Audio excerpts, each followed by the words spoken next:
So I'd much prefer to start when the dryer isn't running, but I have a bad habit of waiting for the family to finish using the dryer, and then I'm too lit to do anything worth doing. Right? I make really good points, and it's very artistic. It's I find that the deeper I go into my six pack, I become more inventive. The words kind of string together more fluidly. But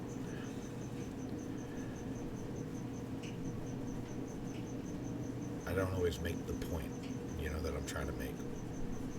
Even right now, I'm like already like halfway there. So let's test halfway there out, right? Not quite halfway there. I just opened up my third. So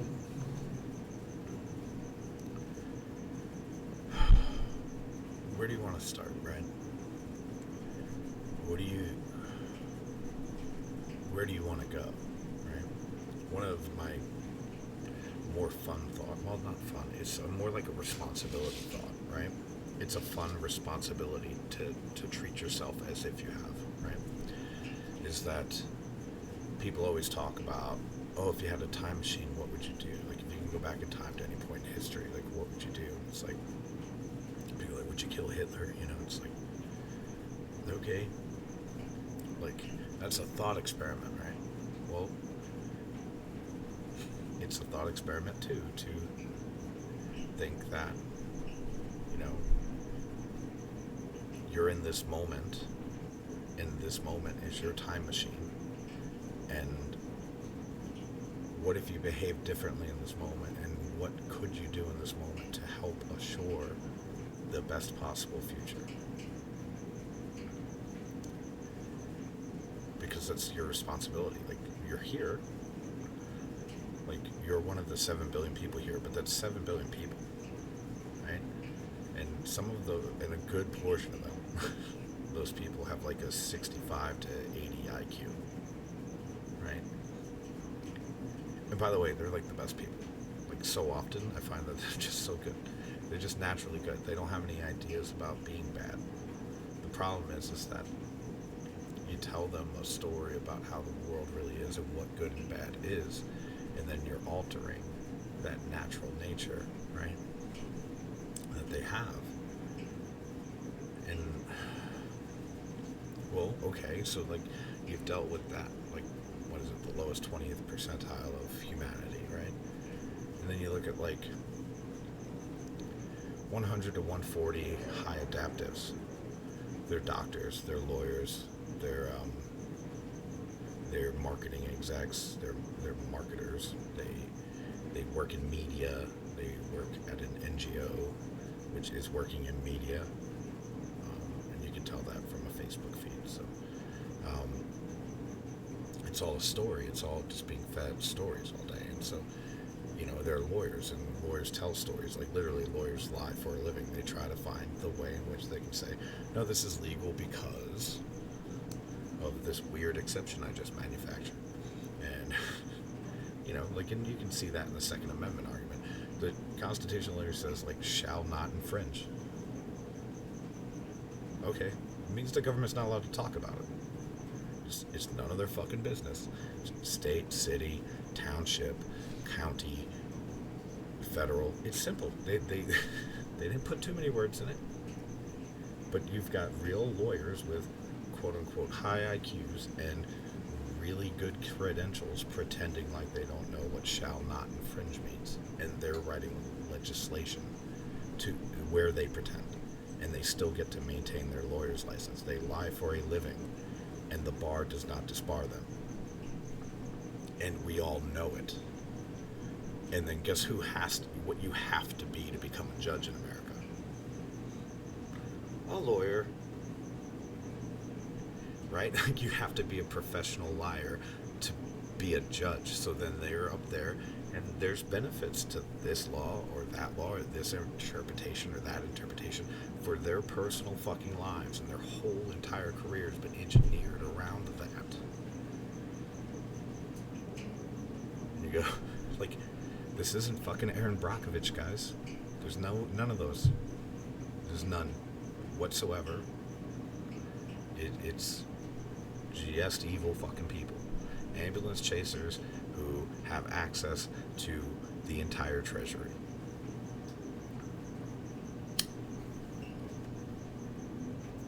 So I'm in that moment. I'm in this moment where it's exactly like that. And so it's a fun game to play. Like, okay, what if I owed something to the moment for the nature of the fact that I'm here?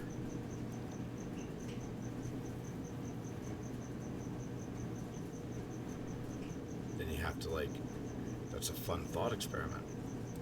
And then you go, fuck, what if it's really like that? What if you really are a time machine and you acted differently and then the future gets better? And the problem with that theory is that my life is that theory. The evidence is my history, right? The proof that a time machine is you in this moment. It was me in the past having the thoughts about having the time to do shit like this and planning my future and making the right decisions so that I would have time at this exact point in my life to think about the best for all humanity across all time. Because who has time? None of you. You're too busy being high IQ, managerial professionals, and let me tell you, the managerial class is deeply fucking unimpressive. But if I put a lathe in front of some of you, what would freak you out is that you have a natural gift for it. Put a fucking welding machine next to one of you, and I go, hey, this is kind of roughly how this works. And some of you will just be naturally fucking gifted at it. And it's fun, and it's relaxing. You know? And it's so cool to watch that happen to a kid. You know, I trained hundreds of airmen how to weld and how to make parts, right? And they thought they were something else. And then they just become a machinist. They thought they were, I want to be like this and I want to be like that. And then they become a sheet metal troupe. And they inhabit that persona and that mode of being, which is to, like, make it good, fast, and correct, right? And if you can put some fucking personal flair to it, have at it. And that's the dream, right? And that's what a trade is, by the way. It's built into you. We had to build this world. It didn't appear from nowhere. Okay? And so people spent hundreds, if not thousands of years teaching their children how to do the thing that they did. And then they taught the next child, and so on, and passed down this sort of like familial knowledge down the chain. We still haven't, as a species, recovered from the Industrial Revolution because of that.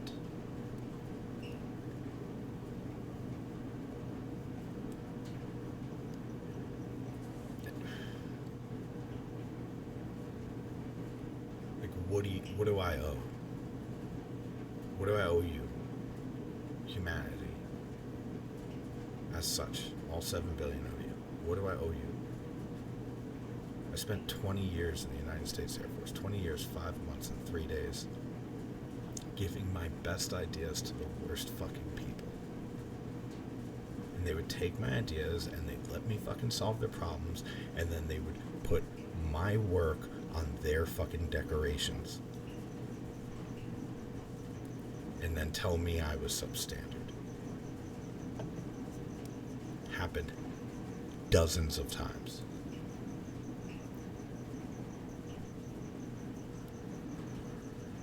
And I did it in service to my country, but I also did it in service to my airmen.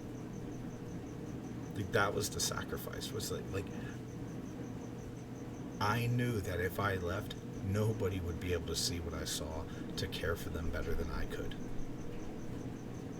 And most of them hate me because I cared for them better. I didn't say kind words to their face and destroy their lives behind their backs. I was honest with them. And they still hate me to this day. And it's like, that's the sacrifice. I stayed in a job I hated, in a place I was stuck in, trying to help people who didn't know I was helping. They thought I was hurting them.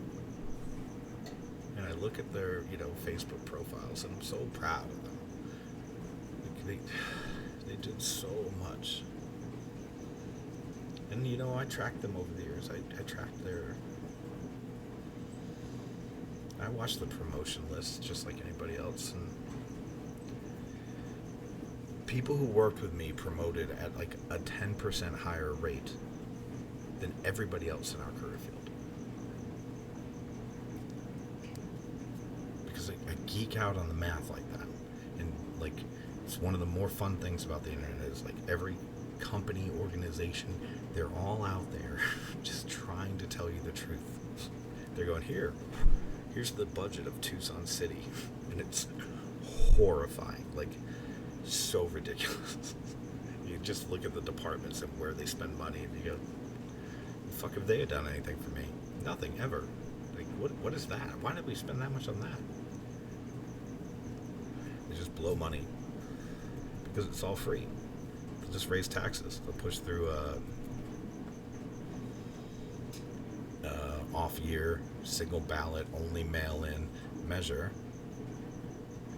And then everybody knew exactly what was going to happen.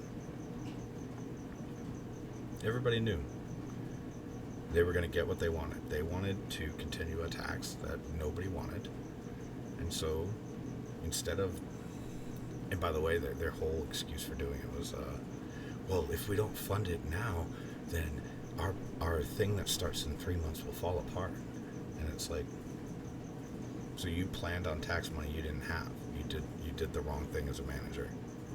And then you rigged the fucking game to get the taxes that you wanted. So that what?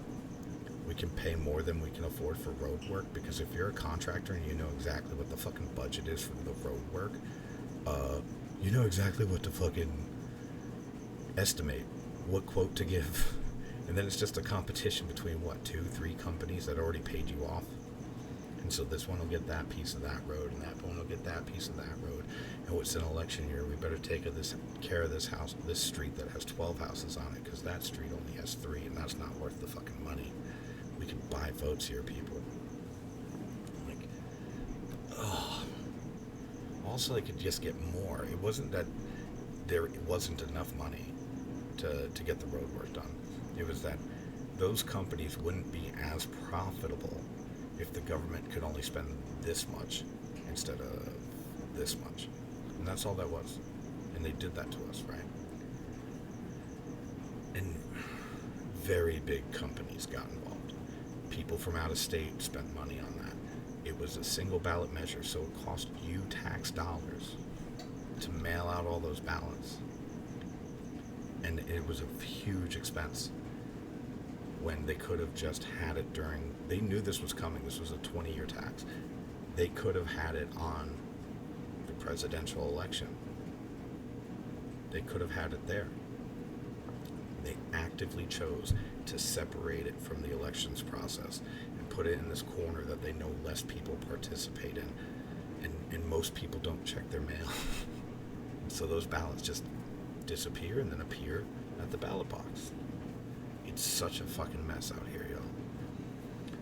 And, like, because the corruption was in the process of it. Forget about the ballots. They understood what they were doing. And they separated it from the part where the most amount of citizens vote, and they intentionally put it in a part where they knew less citizens would vote. There would be less skin in the game, less money thrown at it to stop it. They did that on purpose. That's corruption. That's what corruption looks like. This is the snakes at the top of the hierarchy. This is, why was there a snake in the fucking Garden of Eden? It's like, well, this could be our Garden of Eden, and there's a fucking snake. We call her the mayor. It's that simple. It's like, well, because there's always fucking snakes. You walk around pretending that they're not there and that everybody's good, decent, and kind, and then it's just degrees of who's good, decent, and kind, and then those people over there who disagree with me, fuck right the hell off. fuck right the hell off. It's us versus the government. That's it. The government and the corporations. You know, when we went to war with the English, we didn't go to war with the English crown. We went to war with the English crown and the East India Trading Company. It was the government and the corporations conspiring to steal the votes of the people and force them to vote for things that were not in their best interest. And then we just let the corporations in. Who in the fuck was the person who told our government that it was acceptable to say that freedom of assembly was the same thing as, like, a bunch of individual citizens having the right to come together and talk and have a fucking meeting was the same exact thing as Apple? Who came up with that? That's not assembly. The NAACP is not assembly. That's a fucking government. Whatever power it has over the members of that government, it's trying to use against the larger government. Who the fuck was the guy who let that shit in here? If your name isn't on the fucking front of your goddamn company, and somebody with your last fucking name isn't running it, you don't get to fucking have a company. Somebody needs to be responsible. Somebody needs to be able to be deleted if their organization, if their sub-government goes fucking insane and tries to destroy things. Systems can die without having to lose a single citizen, by the way.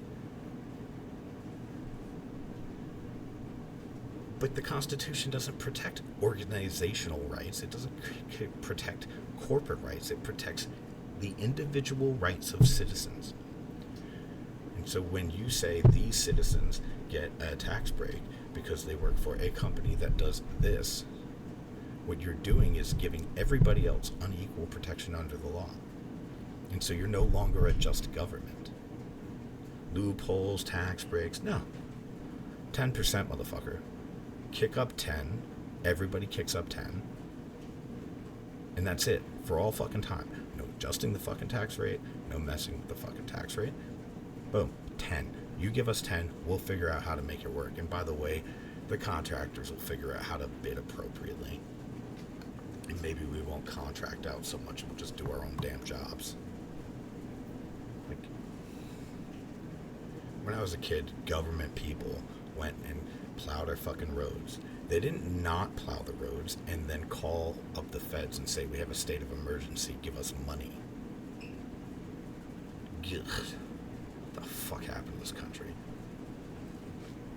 This is my problem, is that half of me, the story half of me, when I'm playing in that space, super nice guy. But I'm so fucking tired of this shit. I'm so tired of looking out in the world and seeing the fucking bullshit. People pretending they don't know what fucking words mean and like trying to steal people's ability to defend their own lives from criminals who you let in. What is happening?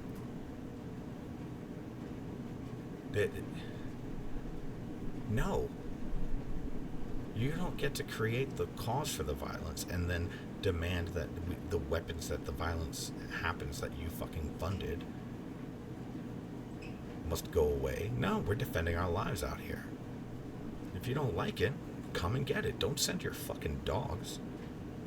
If you're a fucking sheriff, get the fuck out here. Don't send your fucking dogs, your little cogs in your little machine. You get in the front of the fucking pack and you come take it. Law. If it was right, you would do it without a law, wouldn't you? Or would you not? People, your fucking stupid rules just meant to limit everybody. You delimit yourself by limiting everybody the fuck else. You'd think if you owned a gun, you would just start shooting fucking people. That's what you think. And so you're scared of guns. It's like, well, if you're that shitty, like, maybe get a better fucking perspective. Maybe be a better person. Treat your moment like it's a fucking time machine. Because plenty of people own guns and never shoot any fucking buddy. It never comes up. This fucking idea that rich people are sitting around all day, just sitting around all fucking day, just thinking about how to screw over fucking poor people. It's like, they're so fucking lazy. They're not the ones sitting around thinking about how to screw over poor people. They're too busy enjoying their lives. The middle managers are the ones who are destroying your lives. They're the ones who are like, if I'm more profitable, even though I suck, I'll get a promotion. If I'm the worst person in the world and we make more money, I'll get a promotion. Like, that's the whole game, isn't it? Right? And so what does every shitty manager do when they want to, like, increase revenue or profits? They start firing people.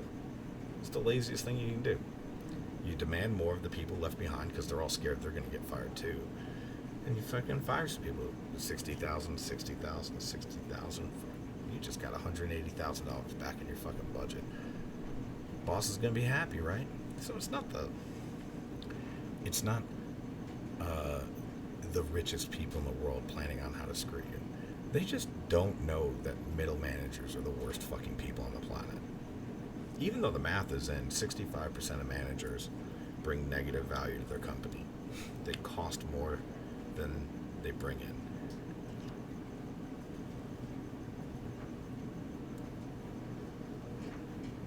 Like, they're the ones forced, that they feel like it's their job to make more profits. So then they make more profits, and then you're happy because you have more profits, and then you're less likely to fire them. And they don't have any actual real skills. They can't make anything. They just push spreadsheets around. And that's okay. It's like, cool. But the problem is that the only thing they can produce is money. And they can't produce it without being tyrants. Because they don't know how to lead. Because leaders aren't born in universities. They're born on fucking battlefields. They're born in the work. Whatever the work is, you have to be in it.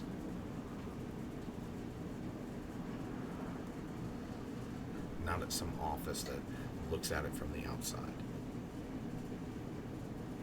Like,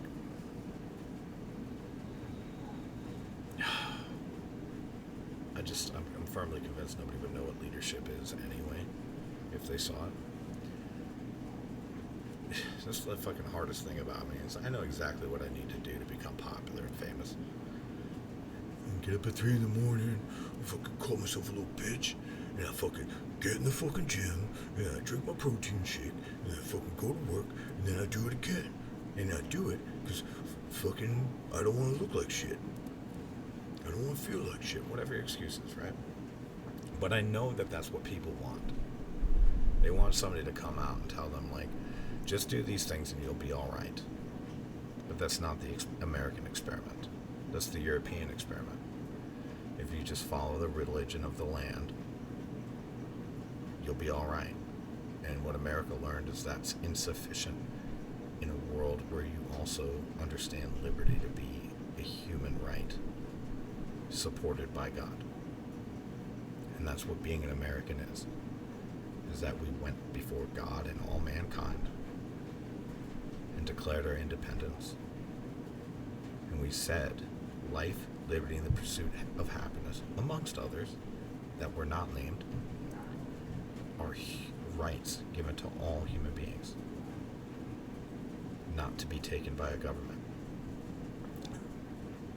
That's what makes an American, is that we said to the world, and we fought the biggest military on the fucking planet, and we said life, liberty, and the pursuit of happiness are human rights, and any government that takes them is unjust and can thus be cast by the people asunder. It's not the Constitution. The Constitution is the formalization of the idea. But the idea is Michael Jordan. The formalization of the idea is Kobe Bryant or LeBron James. Right? It's just a bunch of fucking rules you attached for how to mimic. It's what a monkey would do. So that's what the rest of the world does. When the UN has a Human Rights Council, it's like, They don't even understand human rights. None of their governments were founded on it. We fought the fucking world, won, and then built our own government upon that. So the lives we lost to get that government, they were lost for the Declaration. They weren't lost for the Constitution. And so we don't get to worship at just the Constitution. We don't get to go, this is it. Because it didn't come from nowhere. It came from that Declaration. It was the first truly American jurisprudence. And God signed it when we won.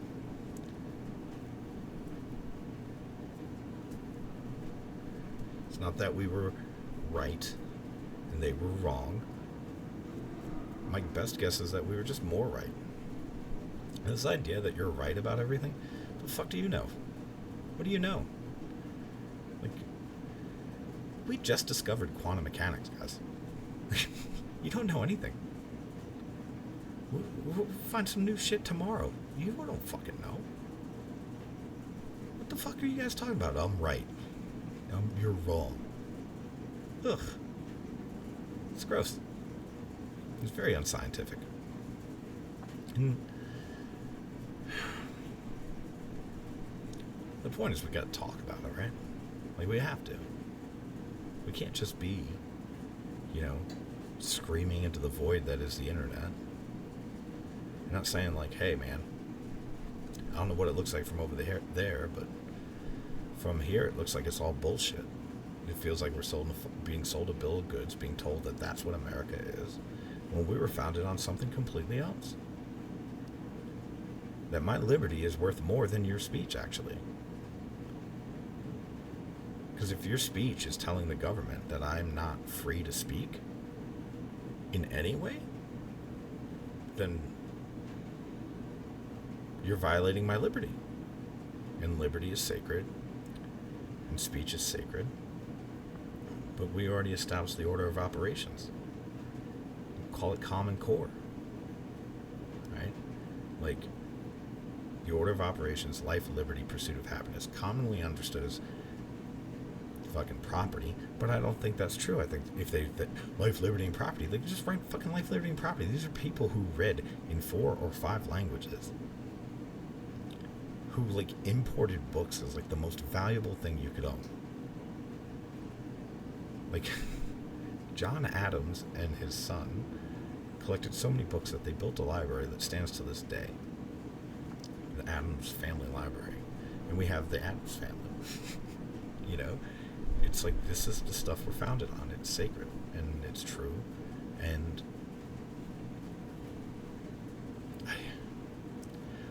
why would you play a lesser game than that? I think abortion is very important in healthcare. It's okay, well, abortion's not the word for it, and neither is healthcare. We used to call it ritualized child sacrifice. And we used to say it was very primitive. A bunch of creepy fucking people get into fucking special outfits, and they go in a room, and they kill a child. And they say, it's just a clump of cells.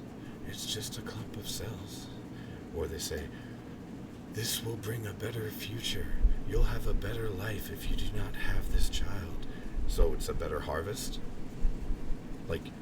That's ritualized child sacrifice. You can call it abortion, you can call it the morning after. You regret, I don't care. It's child sacrifice. And I know because we do over 1 million a year. And nobody has a count on how many fucking babies are aborted with pills. I'm just talking about 1 million children a year being murdered in the womb in America by people in blue fucking gowns telling the same lies over and over. 5.5 weeks is when I heard my daughter's heartbeat. And it was they had it on this fucking speakers in the room, And it was just it was like that Family Guy skit where they're imitating a helicopters, fadoo, fadoo, fadoo, fadoo, fadoo, fadoo, fadoo, fadoo. And it was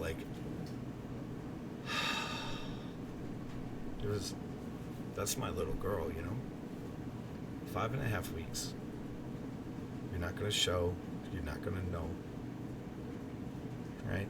But at 5.5 weeks, it has a heartbeat, and she had a face.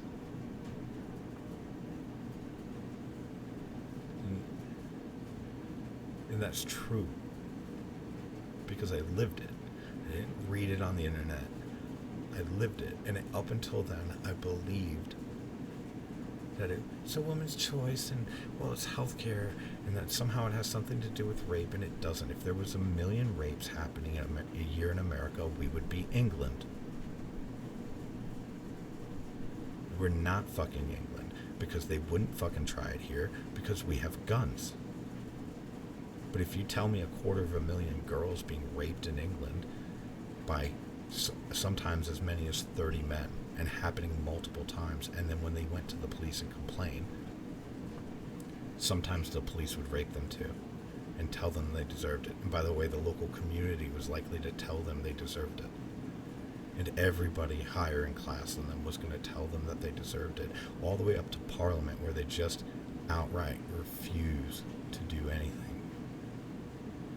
And that's what good men look like when they're not allowed to defend what's sacred. And if children aren't sacred, then you don't have a culture. You have barbarism. And that's the antithesis of culture. These are not... all cultures are equal. It's like, well, first of all, you have to define culture. And I do not subscribe to the idea that just simply because it's a group of humans, they have culture. Unfuck yourselves. We wouldn't call it culture if we thought it was so low that no human could fall below it. Certainly no group of humans. They act like bots. They're like little monkeys in a fucking bunch of trees. And guess what? Monkeys and trees kill other monkeys and trees. It's barbarism. You don't have to. And that's your little hierarchies. That's your HOA and your PTA and your county and your sheriff's department and your school board and your fucking bullshit. At every level of fucking life, you guys have carved it out and turned it into a stupid little fucking hierarchy. And where I'm the important person here, but I better suck up to this person in this other hierarchy because they own us, and everything fucking sucks all the goddamn time because all there's to do in a goddamn pyramid is climb. Or stay in the same spot, but don't fall below, because if you do that, everybody will hate you. It's like, that's how you act. To me, that's what I see from where I sit when I watch you fuckers. And I have 20 fucking years in the military. 20 years. But I've also had like dozens of jobs before that. And I went to fucking public school, and I fucking lived in shelters. And I went to the escape rooms you call the education system. And I went to college, and I fucking did all the things. And I've traveled the fucking world and done all of the stuff you wish you fucking did. I have culture. From where I sit, you're an empty set. When you march in the street saying, we have a right to kill babies. We demand it. That's a religion, lady. That's a religion. 1 million a year, that's a religion. It's just a shitty one. Healthcare is everything. Well, then why don't you ever just tell people to get the fucking shape? Healthcare. It's so important that we spend all the money that we don't have. We're actually actively enslaving future generations to a national debt to pay for people to live less long today than they did in 2010. That's what happened. By the way, when you outsourced your life to the government, they started trading it on Wall Street. They were like, here, and then they guaranteed payouts to these fucking companies. It's like, oh, even if you can't get them to pay, we'll pay you. That's what a subsidy is. That's what a subsidy is. It's fucking stupid. Because guess what? If we wanted to pay less, we would. And you know what the price of things would go down? The price of MRI machines, the price of fucking pharmaceuticals, the price of every fucking thing. Because we wouldn't pay if the price wasn't right. Because we would not indebt our children 1-to-1 so that we could live 10 seconds longer. But when you outsource it to the government, you've enslaved hundreds of millions of children and their children and their children up to the fucking billions for all fucking time so that you could actually die a little sooner. That's what the ACA is. Forget about the law of it. Just, is it right to enslave future generations for your personal desire to live, even if you did live a little longer, which you don't, but to live a little longer? Would you do that? And if you would, I submit that you do not understand or have the ability to think across time.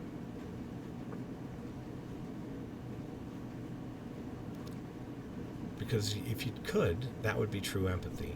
Because you'd see them working in a factory to pay off their great-grandfather's debt for a country that's not even called the same thing anymore because it got devoured by some other fucking system and now it's part of another hierarchy.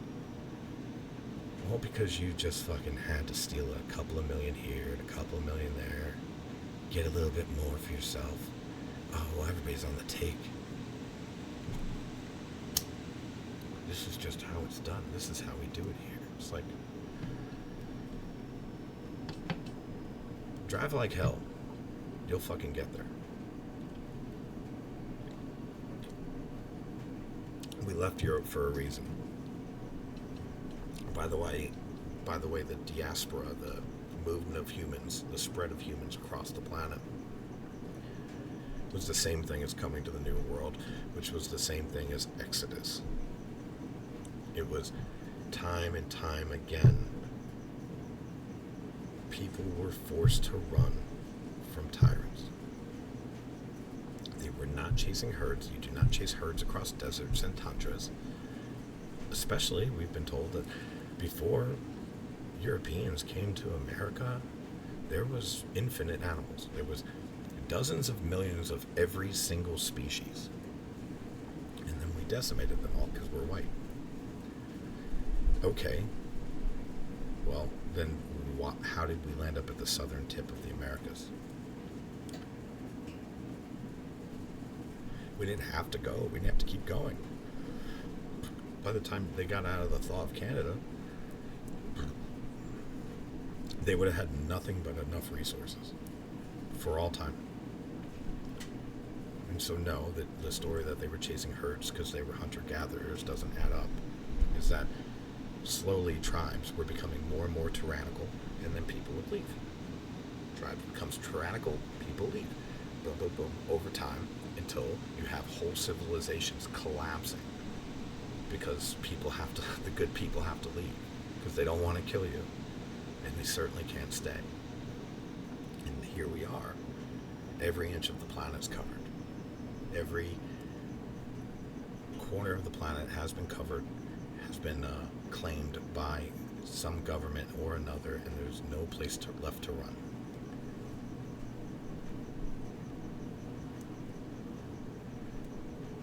And, well, Elon Musk wants us to go to Mars. And people are actually seriously considering choosing the desert over the tyranny. Again. The wilderness. That was the New World.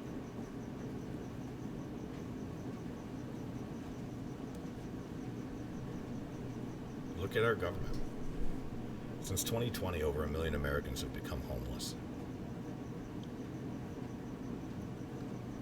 I have not seen a single city in the country, a single state in the country, lower its regulatory burden that stops homes from being built.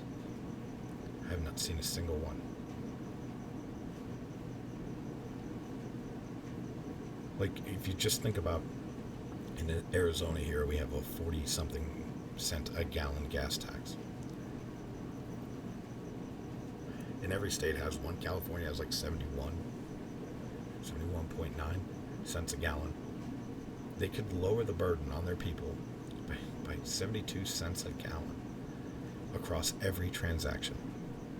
Every single item they buy that's being shipped through their state is getting levied a tariff by the state through the gas price, through the tax. And so lumber's more expensive, your Amazon items are more expensive, your furniture's more expensive. Every single thing that it takes to build a home, maintain a home, and to love a home is more expensive, because you have to love a home, you have to be able to live into it, and guess what? The food has to get delivered too. And then you say to me, tariffs are bad. I go, well, then stop them. You know, you could just do that at the state level. You could just stop the tariffs. Stop telling the energy companies that they have to charge a fee of this much. They have to charge a fee, right, of this much. And then the state gets to tell the utility company how it has to spend that fee. And so that's a tax from the state. They outsource the tax to the energy companies, and then they get on Twitter and X and fucking Facebook, and they whine about how the energy companies are screwing you. Look at these fees that the state's forcing them to charge, and then telling them how to spend. So they can say they don't have a tax. And that's how it works. It's a scam. This is what we call systems eating systems, right? So in the 80s, I grew up in New York. In the 80s, I used to hear in the VFW all the time, I gotta get the fuck out of this state. I gotta get out of here. Get out of here. And like, you know, we're kids, we didn't understand. But the thing is that there is such a thing called ancient instincts, hereditary instincts, and people know when the tyranny is rising. And in the 80s, the big deal was the mafia. They're going to take out the mafia. They're going to take out, and then they did. They told you protection records were evil. You know, under the mafia, you had at least a guy in your neighborhood who, if somebody did you dirty, somebody committed a crime against you, he could solve it. And by the way, he had to. He would more than likely solve that problem for you until the drugs came along. They were kind of, but he would more than likely solve it for you and make it fair and equitable, because he had to live in the neighborhood. And he couldn't have a whole fucking street full of people trying to dime him out at every turn. So it'd be fair, right? And that's what a protection racket was. And the story you see on TV is like, oh, fuck you, pay me. It's like Goodfellas, right? And that's cool. That was true too at times, right? It's like, if you didn't pay, they'd make it hurt. But that was when the mafia grew too big. It wasn't any longer just families, right? Anyway, but it worked. And then they also ran numbers, right? So they would have like a thing where people would like Keno or whatever, you pick the numbers, and then fucking they'd pull the numbers, and then whoever won, and they got their money, and then they got a huge fucking chunk because they ran the whole thing. Which was actually started, I think, super dope by like black gangs in Chicago is something I heard. Now if that's true or not, I can't say, but it's so cool. And it got stole from them too, right? Because the government came and killed the mafia and then created the NYPD, which did stop and frisk for over a decade. And now, now the good people of New York live in a fucking tyranny of culture where the police don't enforce the law anymore, but they are taxed as if the police do, right? So that's a protection racket. And by the way, like, you got to be in it to win it. So running numbers is evil, but here's the New York State Lotto and Mega Millions and fucking Super Bucks or whatever the fuck, right? So it was so evil, we had to stop it. It was killing people. Gambling's addictive, and it's horrible and terrible and awful. And so they used that to, like, they literally shot down mafia guys in the street. They used it as an excuse. These guys were terrible. And then they took over all their businesses. And that's how systems eat systems, right? They went for the families, and that's what the government's actively doing now in America. They're going after the families, so it's kind of like a tale that works at multiple levels.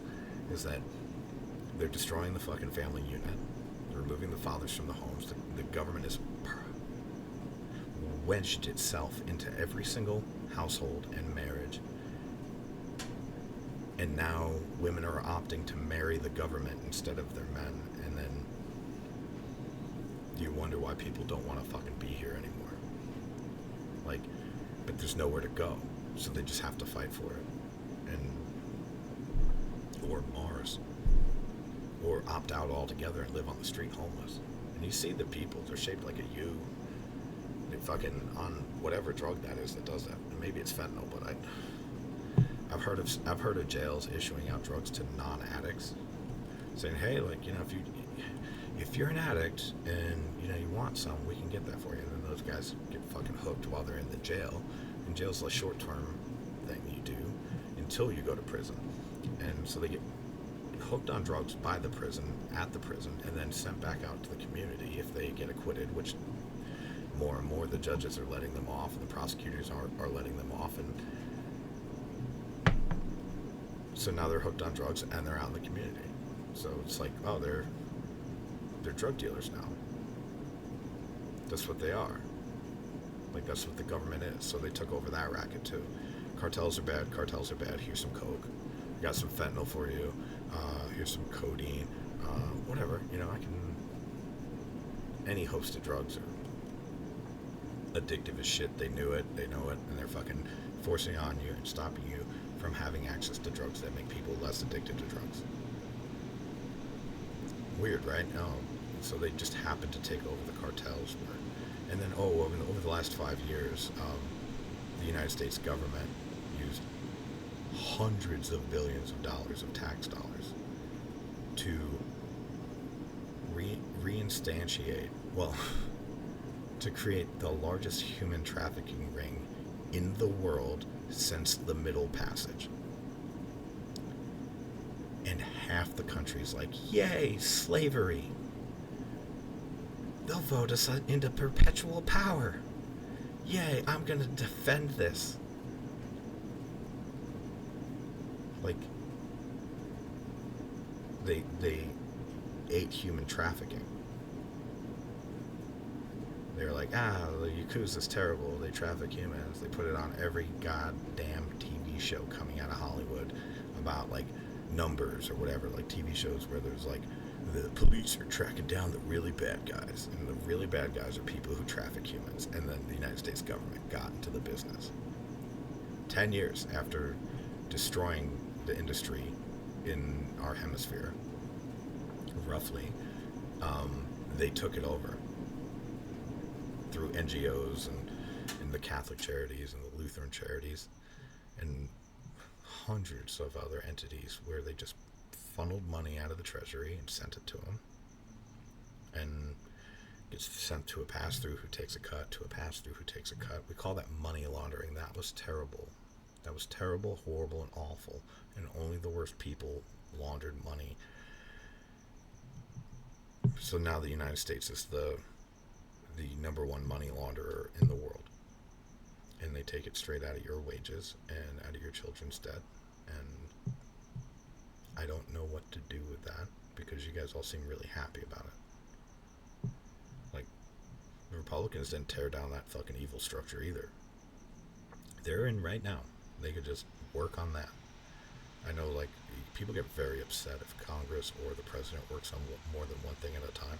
I think that's crazy. He's got, like, I don't know, fucking 3 million employees in the federal government. They can't walk and chew gum at the fucking same time. And if they try to, you're like, oh, he wants a ballroom and also to fucking free the people of Iran. Oh, he's so terrible. Gas prices are high. It was good before because, you know, when gas prices are high, it makes green energy more viable and electric cars more viable. But now Musk is an electric car guy and he's terrible. Like, your opinion shouldn't change like that. They shouldn't, right? Because we're talking about the future of humanity, right? And so, like, we have the richest man in the world. We kind of want him to be on the side of America. And so the discussion should be like wise, you know? And our energy policy should be wise, and our fucking green energy policy should be wise. I like solar. I think it's cool. I think it's just been a boondoggle because the fucking state governments just got too entrenched into it. They started doling it out and stealing land. And, ugh. Government can't do what we can do. It's a machine we created. It's less than us. It's less than us. Like, it's a shitty AI. It's like the shittiest AI. It's like, holy fuck. Like, it's so hard to turn. It's got no fucking turning radius. And you go, and so of course, you know, the people in our government adore the totalitarians. They adore the Iranian government. They adore the Chinese government. They all love to swear Trump loves Russia because they fucking love Russia. Not that they love Putin. They just are so fucking jealous of the power and control that Putin can levy. That's it. They love that. They adore his position. They hate him because they're not in his position. And dollars to fucking donuts. If they had that kind of power in America, they'd be best friends with Russia. And China, by the way. And Iran. And anybody who loved freedom and liberty would be the fucking problem.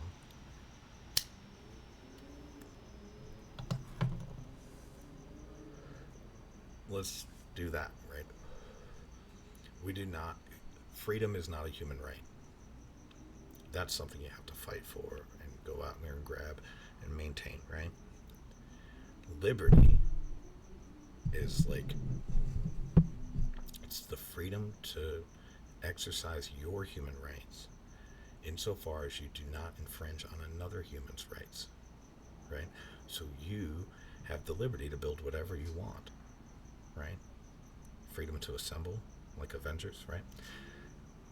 You have the liberty to do that until you, like, try to use it to, like, force another citizen to do something. If you're using your liberty to infringe on the liberty of others, you're evil. Do not pass go. Do not get $200. You don't get to play in our economy anymore. You don't get to be in our community. You're exiled.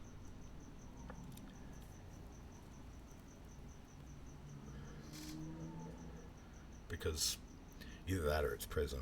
So pick your fucking poison. But, like, liberty is what matters here. Liberty reigns in America. And it will reign in America. I believe that.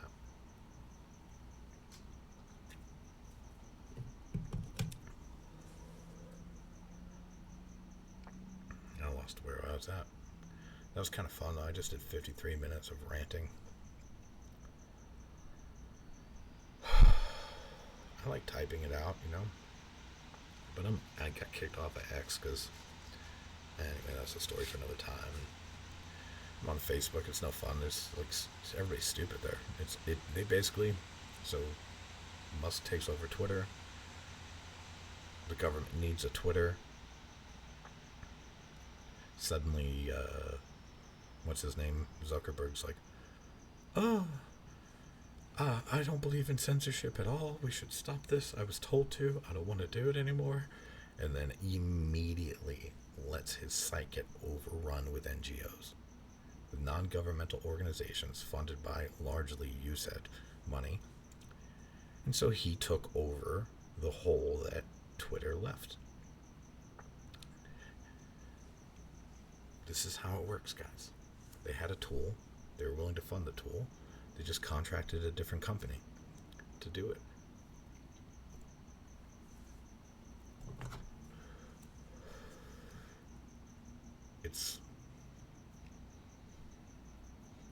It's annoying how simple it is, right? But then it's like, it's hard for me to remember, like, people didn't, like, come up the way I did. You know, they didn't see the things I saw. They didn't go where I went. And so they don't have all the pieces of the jigsaw puzzle. And by the way, they don't have my evolutionary cognitive toolkit. Whatever it is in your brain pan that you inherit from your ancestors, right? those symbols, as Carl Jung would have called them, or those stories, those narratives Jordan Peterson might talk about, that are foundational to you. I think they're like, they inform your character and they prepare you for the world ahead, right? And, well, you know, a lot of people take pride in their single ancestry. I'm only from this, I'm only from that, you know, I'm Italian, I'm Irish, I'm Mexican, or whatever, right? Well, I'm an American mutt. Like 8% African, bunch of Portuguese, Spanish, French. I got a little bit of English in there, Germany, all sorts of parts of Eastern Europe. I think it's 2 or 3 different areas of Africa I'm from. And then I've got like indigenous shit going on. I got Jewish stuff happening. I'm 8% Jewish now. Like when the models first started, I don't know what was happening, but now I'm 8%. I said I was 1 back then. I'm a good old-fashioned American mutt. And I like it. Because it gave me a viewpoint that, like, where I was never accepted. And you know what's nice about that? It's like when no race wants you, then you're alone. And it sucks sometimes because you're lonely, you know? You're in a room full of people, but you're alone. There's nobody quite like you. And then you realize that's what the individualism is. That you're your own thing. That you don't have to subscribe to any fucking thing. Because, you know what? I wouldn't want to be a part of a club that would have me as a member, right? And I think it gives me a better vantage point. What's really going on, you know? And it's like, do I know everything that's going on? No, but I'm a good guesser. My hypotheses bear out more often than they should. And, well,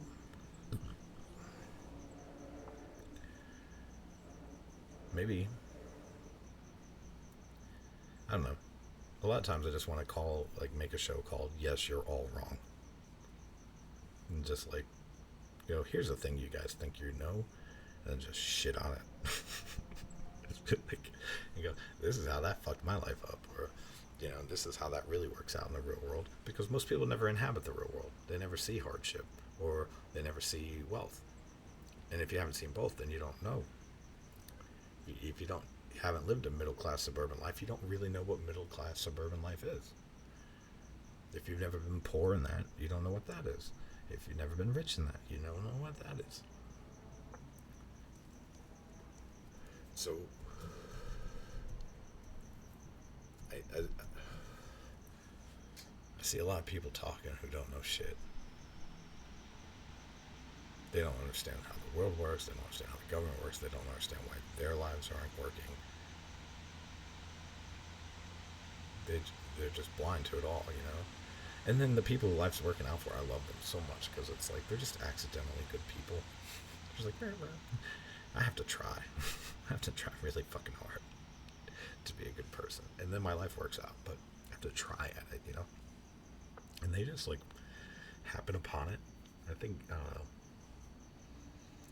If there's a God, the word grace really has some meaning with me. Because you don't have to be the sharpest tool in the shed or whatever to just be good and true and aim high, you know? And then aim higher still. And you do that, it's like, sky's the limit, kids.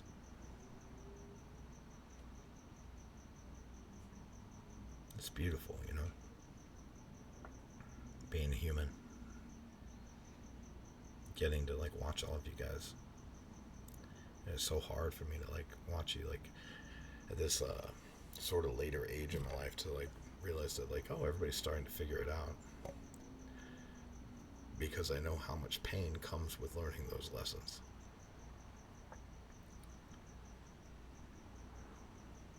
And I don't want it for you, you know? I'd like to skip it. And I think sometimes that's my time machine. It's that like maybe if I can find the right story, the right way to say it, like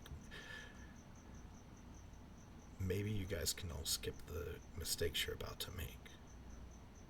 Because in a very real way, you're all my family.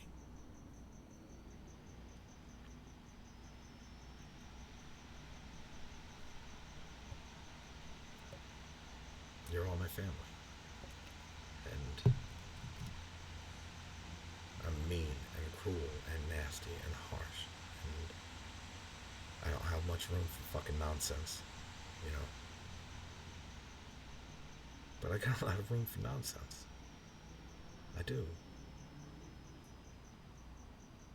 And I think that, that's the thing about words, is every word cuts two ways at least. And, well, I'm watching civilization die by death to 1,000 cuts. Because you're whipping your words out, your swords out, because what's a sword but a word with an S on it? And you're whipping them out, and you're flashing them around, and you're just getting on the fucking internet and saying whatever the fuck y'all want to pops in your heads, you know? And that'd be cool if you really thought about it, you know? It'd be really cool if you used that amazing human brain of yours like you can and started thinking about the best thing for all people across all time.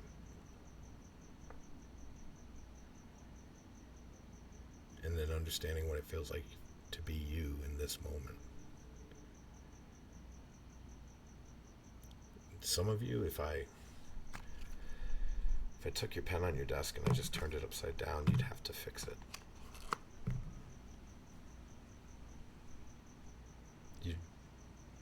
To live in a world of anarchy would be worse than hell to you. You'd want to die and go to hell just so that you knew what punishment you get each day. And for people like me, and many, many more,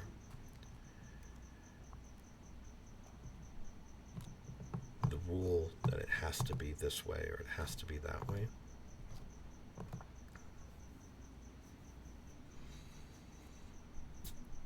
we know it isn't true. It isn't true that anything has to be the way you want it to be. Or anybody wants it to be, or whatever your religion, or your science, or your math, or whatever tells you how the fuck it works. It's not true that it has to be that way.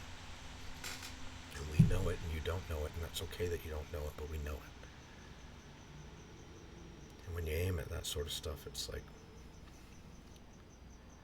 well, we're the monkeys in the trees, you know? The ones who are really good at calling out the snakes. We might not sound sane to you, we might not... If you spent, 100 years on the wall, keeping the wolves away from humanity, you'd get pretty good at seeing the wolves, and calling them out.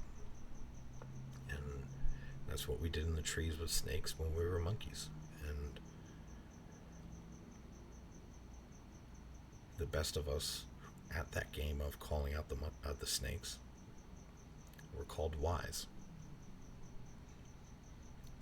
And the people who were called wise were wise because they saved lives. And they helped us skip the torment of the poison of the snakes.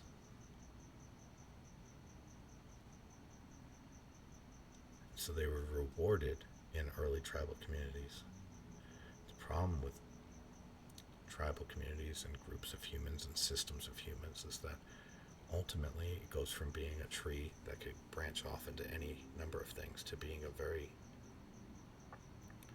stovepiped situation where you're only allowed to be one fucking thing. You're only allowed to think one way, and then you become the Tale of Two Cities, or what was that Lucky Number 11 movie with the two gangsters and they're in their two towers, and that's what the Republican and Democrat Party are. It was like, Lucky Number 11. It was Bruce Willis, what's his name, Josh Hartnett, Morgan Freeman. Oh, who's that guy? I can't remember his name right now. He's so good. Plays the Jew. Literally, I think that's what they call him. They call him the Jew or the rabbi. Maybe they call him the rabbi. I think he is a rabbi in the movie too. But anyway, they're both gangsters, and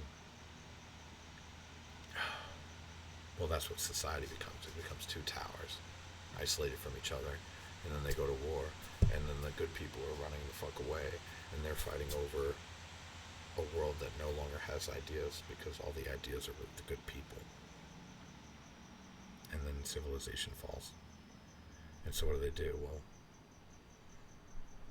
suddenly, the civilization falls and the snakes have to run out and latch on. They have to go catch up to those people who had the ideas. They built something new here in America, something different. Weird little powerhouse of a nation that just generates idea after idea after idea. And all they have is ideals.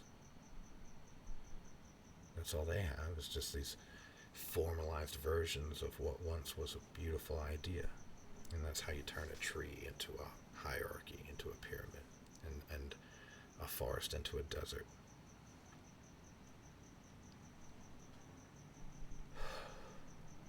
Okay, that was a lot. Yeah, you're all fucking wrong.